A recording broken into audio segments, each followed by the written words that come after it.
నమస్తే welcome to 69 TV news కి స్వాగతం నేను రాణి ముందుగా హెడ్లైన్స్ చూద్దాం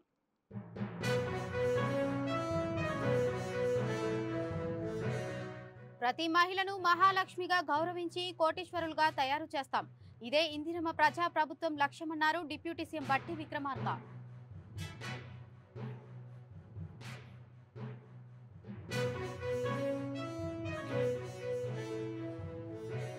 తెలంగాణలో కులమత సాంప్రదాయాలు పక్కదారి పడుతున్నాయి వరంగల్లో క్రిస్మస్ వేడుకల్లో పాల్గొన్న మంత్రి కొండా సురేఖ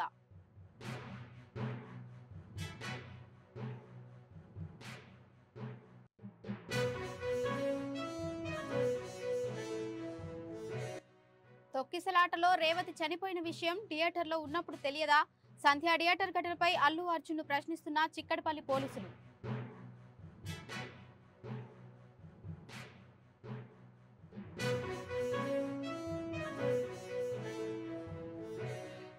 క్రీడాకారులను ప్రోత్సహించడమే కాంగ్రెస్ పార్టీ ముఖ్య లక్ష్యం షేక్పేట బాక్సింగ్ క్లబ్ లో స్టేట్ లెవెల్ పోటీలను ప్రారంభించిన మహేష్ కుమార్ గౌడ్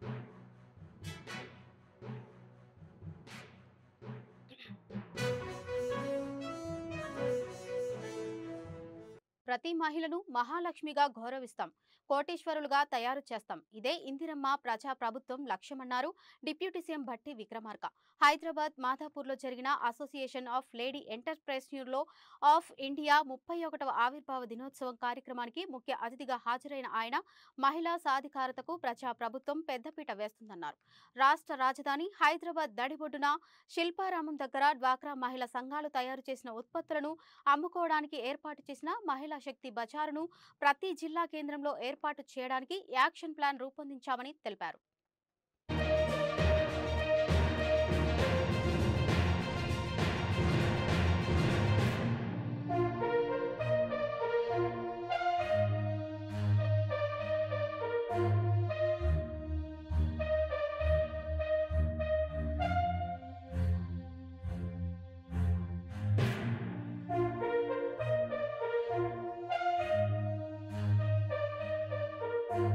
సినీ నటుడు అల్లు అర్జున్ చిక్కడపల్లి పోలీసుల విచారణకు బయలుదేరారు జూబ్లీహిల్స్ లోని రోడ్ నెంబర్ 60లోని తన నివాసం నుంచి బయలుదేరి వెళ్లారు అల్లు అర్జున్ తో పాటు వాహనంలో ఆయన తండ్రి నిర్మాత అల్లు అరవింద్ ఉన్నారు సంధ్య థియేటర్లో జరిగిన తొక్కిసలాట ఘటనలో అల్లు అర్జున్ కు పోలీసులు నోటీసులు ఇచ్చిన విషయం తెలిసిందే మంగళవారం ఉదయం 11 గంటలకు పిఎస్ లో విచారణకు రావాల్సిందిగా అందులో తెలిపారు నోటీసులపై తన లీగల్ టీంతో అల్లు అర్జున్ చర్చించారు విచారణకు హాజరయ్యే విషయంపై ఆయన వారితో సమాలోచనలు జరిపినట్లు సమాచారం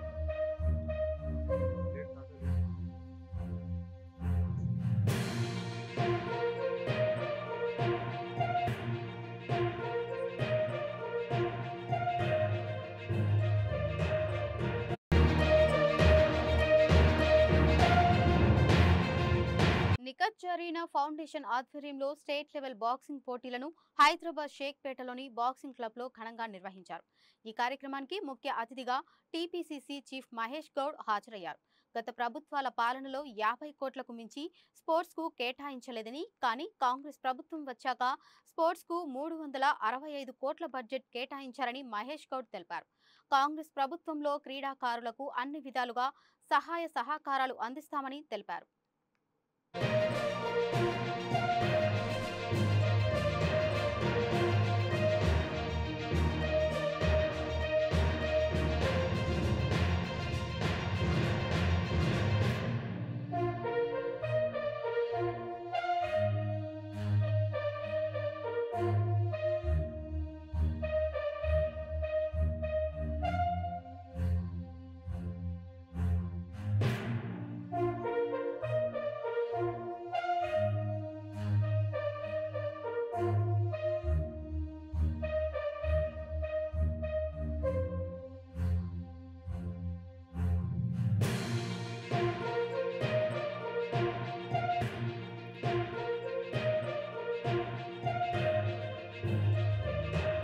తెలంగాణ కేబినెట్ సమావేశం ఈ నెల 30వ తేదీన సీఎం రేవంత్ రెడ్డి అధ్యక్షతన జరగనుంది. కాంగ్రెస్ ఎన్నికల హామీల అమలు దిశగా ఈ దఫా మంత్రివర్గ సమావేశంలో మరిన్ని కీలక నిర్ణయాలు తీసుకోబోతున్నట్లుగా సమాచారం. ముఖ్యంగా సీఎం రేవంత్ రెడ్డి ఇప్పటికే ప్రకటించిన సంక్రాంతి నుంచి అందిస్తామన్న రైతు భరోసా, ఎకరాకు ఏడాదికి 15,000 అందించే పథకంతో పాటు భూమి లేని పేదలకు 12,000, వ్యవసాయ యాంత్రీకరణ పథకం, పునరుద్ధరణ, వీఆర్ఓ వ్యవస్థ పునరుద్ధరణ అంశాలపై కేబినెట్ భేటీలో చర్చించి కీలక నిర్ణయాలు వెలువరించినట్లుగా తెలుస్తోంది. అసెంబ్లీ సమావేశాల్లో రైతు భరోసా అంశంపై ఇప్పటికే చర్చించిన నేపథ్యంలో కేబినెట్ భేటీలో పథకానికి సంబంధించిన విధి విధానాలను ఖరారు చేసి సంక్రాంతి నుంచి రైతు భరోసా అందించడంపై ప్రకటన జారీ చేయనుంది.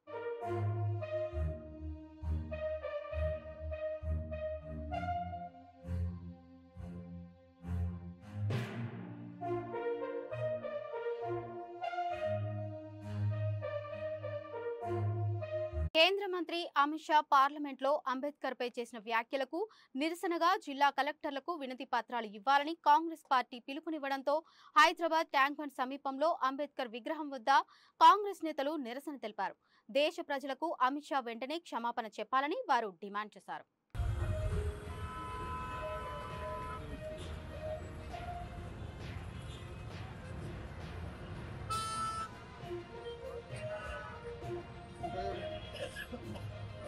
नमस्कार शर्मा जी,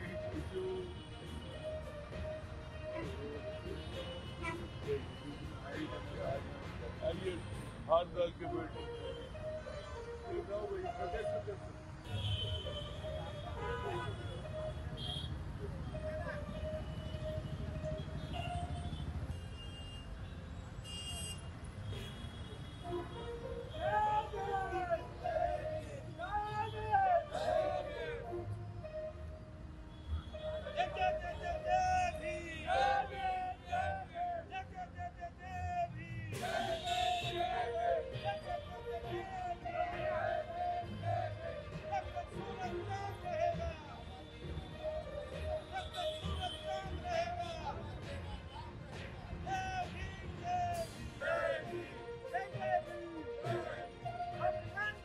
పార్లమెంట్లో కేంద్ర హోంమంత్రి అమిత్ షా అంబేద్కర్ పై చేసిన వ్యాఖ్యలపై దేశవ్యాప్తంగా దుమారం కొనసాగుతోంది.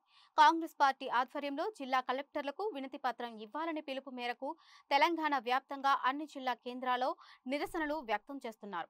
అమిత్ షా దేశ ప్రజలకు క్షమాపణ చెప్పే వరకు నిరసనలు కొనసాగిస్తామంటున్న ఎస్పీ కార్పొరేషన్ ప్రీతంతో మా ప్రతినిధి భవిత ఫేస్ టు ఫేస్. పార్లమెంట్ సాక్షిగా అమిత్ షా అంబేద్కర్ పై చేసినటువంటి వ్యాఖ్యలకు గత కొన్ని రోజులుగా ఇండియా కూటమి నిరసనలకు పిలుపునిచ్చింది. ఈ రోజు తాజాగా కలెక్టరేట్లకు వినతి పత్రాలు అందజేయాలని చెప్పేసి పిలుపునిచ్చింది. ప్రస్తుతం మనతో పాటు మాట్లాడడానికి ఎస్సీ కార్పొరేషన్ చైర్మన్ ప్రీతం మనతో పాటు ఉన్నారు.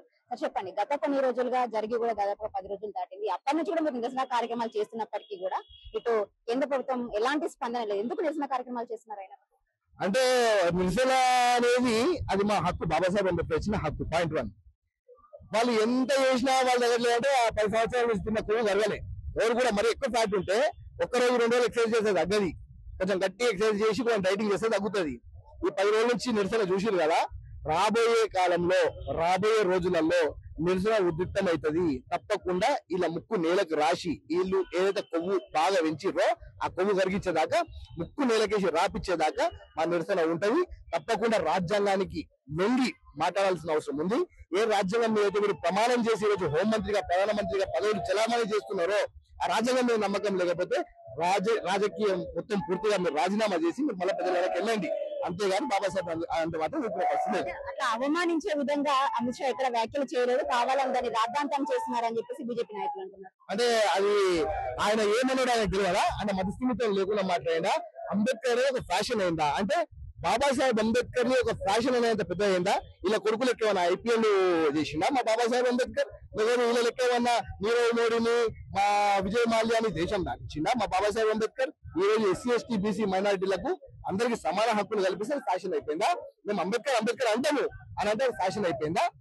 ఆ మాట అనడం కూడా తప్పే అంటున్నా. బాబాసాహెబ్ అంబేద్కర్ ని కించపరిచే విధంగా ఉన్న ఏ వాక్యాలన్నా గానీ వెంటనే వెనకకు తీసుకోవాల్సిన అవసరం ఉంది. లేకపోతే వాళ్ళు ఏ రాజ్యాంగం మీద పెట్టేసి వాళ్ళు ఈ రోజు కులాలకు మతాలకు అన్నిటికీ స్వేచ్ఛగా రాజ్యాంగానికి కట్టుబడి ఉంటామని ప్రమాణం చేశారు కదా, ఆ ప్రమాణాన్ని వాళ్ళు తప్పిండ్రు అంటున్నా.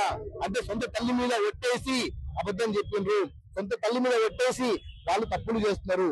అందుకే వాళ్ళకు ఆ గౌరవం లేనప్పుడు రాజ్యాంగం మీద రాజకీయంగా వాళ్ళు తప్పుకోవాలా, లేకపోతే మాత్రం తప్పకుండా చాలా పెద్ద ఎత్తున పరిణామాలు ఉంటాయి. దేశవ్యాప్తంగా అంబేద్కర్ విగ్రహాలను స్థాపించింది కేవలం బీజేపీనే. కానీ కాంగ్రెస్ ప్రభుత్వం మాత్రం అంబేద్కర్ పైన ఎలాంటి చిత్తశుద్ధి లేకపోయినప్పటికీ రాజకీయం కోసమే ఈ విషయాన్ని వాడుకుంటుంది, ఈ విషయాన్ని తెరపైకి తెస్తుంది అంటున్నారు. బాబాసాహెబ్ అంబేద్కర్ విగ్రహాలు వీళ్ళు ఎక్కడ పెట్టిరు? ఎవరు చెప్పిన వీళ్ళు విగ్రహాలు పెట్టిరని? సత్యమేవ జయతే మీ ఛానల్ పేరు, దాన్ని వాళ్ళు నమ్మరు, వాళ్ళే నమ్మరు. ఈ రోజు బాబాసాహెబ్ అంబేద్కర్ నమ్ముతా అంటే ఎట్లా? మా గాంధీజీ ఇచ్చిన స్లోగన్ సత్యమేవ జయతే, దాన్నే నమ్మరు. బాబాసాహెబ్ అంబేద్కర్ ఇచ్చిన రాజ్యాంగాన్ని ఎట్లా నమ్ముతారు? ఈ రోజు మనుస్మృతిని నమ్ముకునేది వీళ్ళు పూర్తి స్థాయిగా. బాబాసాహెబ్ అంబేద్కర్ విగ్రహాలు నెలకొల్పింది అక్కడ ఉన్న దళిత సంఘాలు. ప్రతి ఒక్క ఊర్లో బాబాసాహెబ్ అంబేద్కర్ విగ్రహాలను నెలకొల్పిండ్రు. అక్కడ కూడా సెక్యులర్ దేశం అని చెప్పి మన రాజ్యాంగంలో రాసింది. మరి వీళ్ళు హిందుత్వ పేరు మీద ఎందుకు హిందువులకు ముస్లింలకు మధ్యలో ఎందుకు వీళ్ళు చిచ్చు పెడుతున్నారు? ఎందుకు ఈ రోజు దేశంలో మత కల్లోలం లేపుతున్నారు? ఎందుకు పూర్తి స్థాయిగా కేవలం ఒక కులానికి ఓ మతానికే ఈ పార్టీ చెందింది? ఈ రోజు కషాయం అనగానే బీజేపీ అనేటట్టు ఎందుకు తయారైంది? జై శ్రీరామ్ అనేది శ్రీరాముణ్ణి జెండాలలో పెట్టుకొని ఓట్లు అడుక్కునే పుచ్చగాళ్ళు. మేము గుండెలలో పెట్టుకుంటాం శ్రీరాముణ్ణి, జెండాలలో పెట్టుకోము. అందుకే కాంగ్రెస్ పార్టీ సెక్యులర్ పార్టీ, వీళ్ళది కమ్యూనల్ పార్టీ. వీళ్లకు మనుస్మృతినే మళ్ళీ తీసుకురావాలన్న ఆలోచనతోని వీళ్ళు చేసే వాక్యాలు ఇవి. కానీ భారత రాజ్యాంగం జోలికి వచ్చినా, బాబాసాహెబ్ జోలికి వచ్చినా అలాంటి యువకులు ఎట్టి పరిస్థితులలో వెనకాడరు. మానవ బాంబులు తయారవుతామని చెప్తున్నా, బరాబర్ మానవ బాంబులు తయారయ్యి పోయి వీళ్ళని వెలుస్తాం, మేము వస్తాం. బాబాసాహెబ్ అంబేద్కర్ జోలికి వస్తే ఊరుకునే ప్రసక్తి లేదు. ముఖ్యంగా మొన్న రీసెంట్ గా రాజ్భవన్ లో ముట్టడికి పిలుపునిచ్చారు, రాజ్భవన్ లో ముట్టడించారు. ఈ రోజు కలెక్టరేట్ ముట్టడికి పిలుపునిచ్చారు. ఇప్పటికీ కూడా ఇటు ప్రధాని నుంచి కావచ్చు, కేంద్ర ప్రభుత్వం నుంచి కూడా ఎలాంటి స్పందన లేదు. అయినా మీరు చేసిన దానికి ఏమైనా అర్థమైందంటారా? Subject to correction. రాజ్భవన్ ముట్టడి ఆదాని స్కామ్ చేసినాం మేము. ఆదానికి ప్రధాని ఏ విధంగా ఇంటర్నల్ గా దోషి పెడుతున్నాడు, ఏ విధంగా షేర్ మార్కెట్ లో స్కామ్ జరిగింది, ఏ విధంగా 30-40 వేల కోట్ల రూపాయలు మా ప్రజల సొమ్ముని పూర్తి స్థాయిగా ఆదానికి కట్టబెట్టిన దాని మీద మేము రాజ్భవన్ కి పోయి ముట్టడి చేసినాం. ఆదాని ఇష్యూని అటు ప్రియాంక గాంధీ గారు, మల్లికార్జున ఖర్గే గారు, రాహుల్ గాంధీ గారు పార్లమెంట్ లో లేవనెత్తినందుకే ఎక్కడ బయటపడతా అన్న భయంతో డైరెక్ట్ గా బాబాసాహెబ్ అంబేద్కర్ ని ఫ్యాషన్ అని చెప్పి డైవర్ట్ చేసే ప్రయత్నం చేశారు. కానీ ఆదాని వదిలిపెట్టాం, దీన్ని వదిలిపెట్టాం. ఎట్టి పరిస్థితుల్లో ఆదాని చేసిన స్కామ్ ని బయట పెడతాం, ఆదాని ప్రధాని దోస్తాన్ని బయట పెడతాం. అదే విధంగా అమిత్ షాతోని మేము తప్పకుండా క్షమాపణ చెప్పించుకుంటాం. కేబినెట్ నుంచి తప్పించాలి, బర్తరఫ్ చేయాలని చెప్పేసి మీరు ఇప్పటికీ పిలుపునిచ్చేప్పటికీ ఎలాంటి స్పందన లేదు. అంటే దాన్ని ప్రధాని సమర్థిస్తున్నట్టే కదా. ఏమవుతున్నా పిల్లలు ప్రేమిస్తాడు, అమ్మాయిని వాడుకుంటాడు, తర్వాత పెళ్లి చేసుకోవాలంటే ఎట్లా? రాజ్యాంగం ఎట్టేసిండు కదా, రాజ్యాంగం కాపాడుతానని. మరి ఇప్పుడు కావాలంటే ఎట్లా? అదంతే కదా. నువ్వు రాజ్యాంగం నమ్మకం లేకపోతే నువ్వు ఎట్లా ఒట్టేసినావు అంటున్నా. నేను ఒట్టేసే కదా. హోంమంత్రిగా అమిత్ షా అనే నేను భారతదేశ హోంమంత్రిగా ప్రమాణం చేస్తున్నా, సెక్యులర్ గా ఉంటా, మత విద్వేషాలు రెచ్చగొట్టా అంటే ఏంటి? రెచ్చగొట్టినట్టు కాదా? అంటే నీ తల్లి మేము ఒట్టేసి అబద్ధం చెప్తున్నట్టు కాదా? అందుకే సిగ్గు, శరం, వాణం, లజ్జ ఏ ఉన్నా వెంటనే రాజీనామా చేయాలి. లేదు అని అనుకుంటే ఇంత గిలాస నీళ్ళు వేసుకొని దుంకి సావాలి. ఇంతకన్నా ఏం చెప్పలేను. తప్పకుండా క్షమాపణ చెప్పాల్సిందే. అంబేద్కర్ పైన చేసినటువంటి వ్యాఖ్యలను ఖచ్చితంగా వెనక్కి తీసుకోవాలి, క్షమాపణలు చెప్పాలని చెప్పేసి ప్రీతం రోషి ఛత్తీస్గఢ్ రాష్ట్రం కాంకేర్ జిల్లాలో మావోయిస్టు అగ్రనేత ప్రభాకర్ రావును పోలీసులు అరెస్టు చేశారు. ఛత్తీస్గఢ్ లో 25 లక్షల రివార్డు ఉన్న మావోయిస్టు కీలక నేత Prabhakar Rao CPI Maoist party Dandakaranya special zonal committee సభ్యుడిగా కొనసాగుతున్నాడు. కాంకేర్ జిల్లా ఆంతాగఢ్ పోలీస్ స్టేషన్ పరిధిలో ప్రభాకర్ రావును పోలీసులు అదుపులోకి తీసుకున్నారు. 57 ఏళ్ల ప్రభాకర్ రావు మావోయిస్టు అగ్రనేతలకు అత్యంత సన్నిహితుడు. పార్టీకి ఆయుధాలు సహా ఇతర సామాగ్రి సరఫరా చేయడంలో కీలక పాత్ర పోషిస్తుందని పోలీసులు వెల్లడించారు.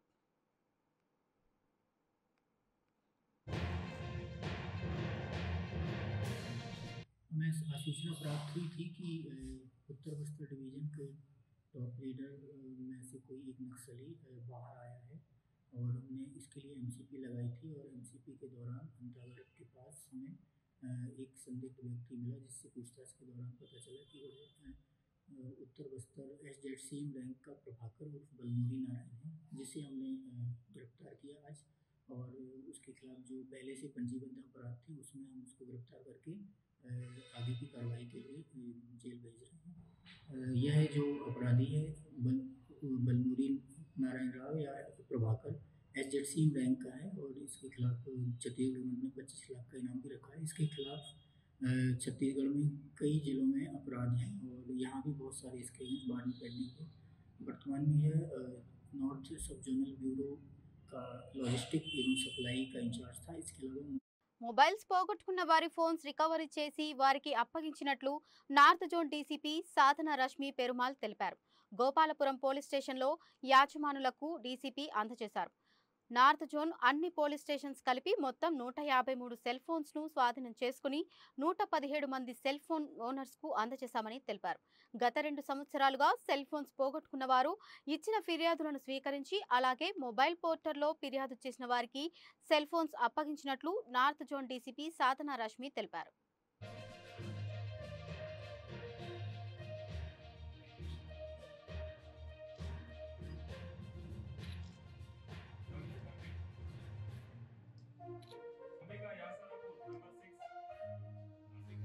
టుడే ఈ రోజు మేము ఇలా ఈ మొబైల్ ఫోన్స్ రికవరీ విక్టిమ్స్ కి రిటర్న్ చేస్తాం జరిగింది. ఇది కంప్లీట్ నార్త్ జోన్ లిమిట్స్ లో ఉన్న 11 పోలీస్ స్టేషన్స్ ఆ ఏరియాస్ లో పోగొట్టుకున్న మొబైల్ ఫోన్స్ లాస్ట్ సే 1 ఇయర్ ఆ టైం పీరియడ్ లో 1 ఇయర్ 2 ఇయర్స్ నుంచి రెగ్యులర్ గా మేము last mobile phones the search చేస్తుంటాం. ఈ అన్ని మొబైల్ ఫోన్స్ ఒక రోజు కలెక్ట్ చేసుకొని విక్టిమ్స్ కి రిటర్న్ చేయాలని లాస్ట్ టైం ప్రైమ్ మీటింగ్ లో డిసైడ్ చేసాం. So, in pursuance of that only, 153 mobile phones across 11 police stations recover chestam jarigindi. 117 victims who lost their mobile phones వాళ్ళని అలా పిలిపించి వాళ్ళకి మొబైల్ ఫోన్స్ హ్యాండ్ ఓవర్ చేస్తాం. ఫ్యూచర్లో కూడా ఇట్లాంటి మొబైల్ ఫోన్ రికవరీని ఇంకా కొంచెం స్పీడప్ చేసి ఇంకా కొంచెం ఫాస్టర్ వేలో రికవరీ చేసి ఇస్తానికి ట్రై చేస్తాం. So this was the agenda of total portal ఎట్లా ఉపయోగించాలి? సింపుల్ అది మొబైల్ ఫోన్ పోయినప్పుడు ఎట్లా పోలీస్ స్టేషన్ వచ్చి కంప్లైంట్ చేస్తారు, ఆ ఐఎంఈఐ నంబరు ఆ details make of the mobile change చేస్తే దాన్ని బేస్ చేసుకొని అది సిఆర్ పోర్టల్లో మేము police party will do the మా టీమ్స్ ఉన్నాయి technical teams who will work on that and దాన్ని అది మొబైల్ ఫోన్స్ ది దాని లొకేషన్ అది మేము పెట్టి we will recover it later. కొంచెం టైం కన్స్యూమింగ్ ప్రాసెస్ కానీ లైక్ ఇప్పుడు ఒక one of the victims told me almost 2 years అయిందని మొబైల్ ఫోన్ 2 years అయింది మొబైల్ ఫోన్ పోగొట్టుకొని కానీ వచ్చింది return. It has been found and traced. So అన్ని కేసెస్లో సక్సెస్ఫుల్ అవ్వదు ఇది, కానీ ఈ ఐఎంఈఐ నంబర్ ఉంటే it will be easier. So అందరూ వాళ్ళ మొబైల్ ఫోన్స్ కూడా వాళ్ళు పర్చేస్ చేసుకున్నప్పుడు ఆ బాక్స్ పెట్టుకుంటారు కదా, దాని మీద కూడా ఉంటుంది. బులెటిన్ ముగించే ముందు హెడ్లైన్స్ మరోసారి చూద్దాం.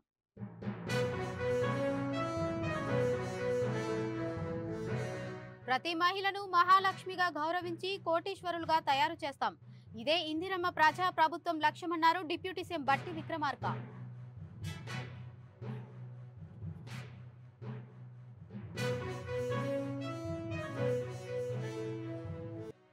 తొక్కిసలాటలో రేవతి చనిపోయిన విషయం థియేటర్లో ఉన్నప్పుడు తెలియదా? సంధ్య థియేటర్ ఘటనపై అల్లు అర్జున్ను ప్రశ్నిస్తున్న చిక్కడపల్లి పోలీసులు.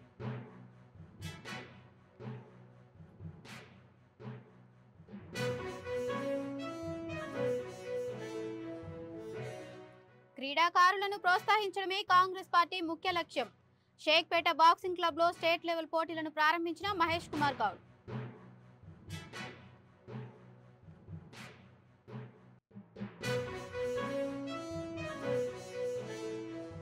ఇవి ఇప్పటివరకున్న అప్డేట్స్. మరిన్ని అప్డేట్స్ కోసం చూస్తూనే ఉండండి 690 న్యూస్.